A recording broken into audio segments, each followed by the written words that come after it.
Infinite salutations, everyone, and welcome back to another episode of Civilization 6.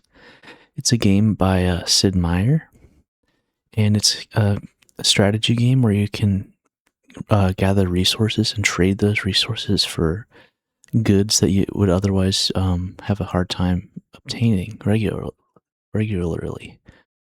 Let's jump back into our Abraham Lincoln game.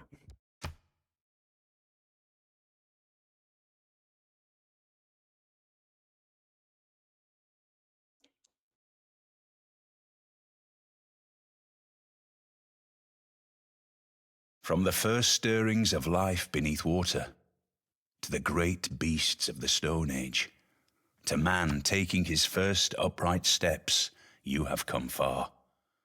Now begins your greatest quest, from this early cradle of civilization on towards the stars. Abraham Lincoln, you rose to the challenge as your country tore itself asunder. Seize the power of a new, younger world, one built on rail and steam, on progress and liberty, and break apart the chains of bondage. Great emancipator, in this new time of strife and division, the time has come to unite your people once again.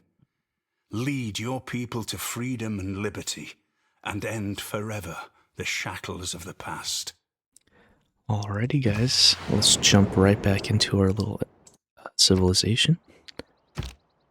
Alrighty, so we can move our warrior. I think we'll be moving him up onto this hill, and that'll give us a better vantage point. Interesting, we have a desert starting up here.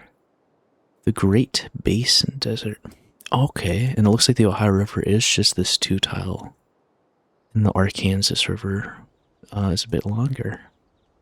I wonder if this flows into a lake up here, maybe Lake Superior, Ontario.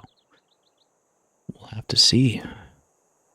Still 3 turns for the scout, 4 turns until truffle tile. Can't buy anything at the moment. Not getting any faith or tourism. Let's take a look at the civil media.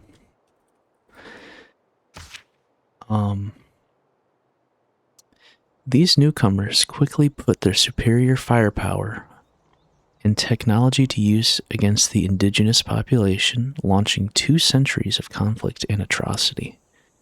By 1776, the native tribes east of the Mississippi were either obliterated, displaced, or subjugated, and, due to the expanding western frontier and their role in the British victory in the French and Indian War in 1763, the Americans soon developed an unseemly sense of self-sufficiency and independence.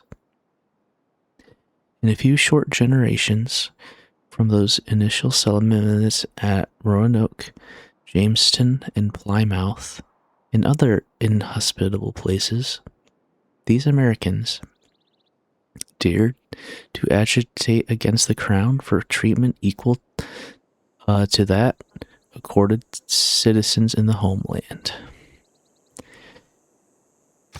Just a refresher, we also have P-51 Mustang.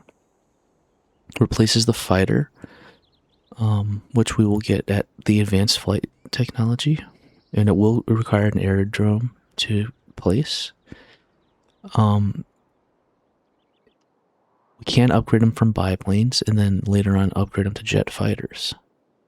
And the P-51 will have 10 movement points, 105 melee strength, 105 range strength, and 5 range. It'll cost 520 production on standard speed, and it'll cost 1 aluminum to build and maintain. It'll cost us a whopping 2,080 gold to purchase it, and it costs a whopping 7 gold to maintain per turn. With the coming of World War II, it was quickly apparent that America's fighter aircraft were obsolete and not up to snuff against the German and Japanese fighters. So the United States sold the old planes to the British and the Russians and developed the P-51 Mustang. Designed to specifications supplied by the British Purchasing Commission as a long-range, high-altitude, single-seat fighter and fighter-bomber and bomber escort, kind of a jack-of-all-trades there, able to outperform the best Luftwaffe fighters above 150,000 feet and outlast the Japanese fighters.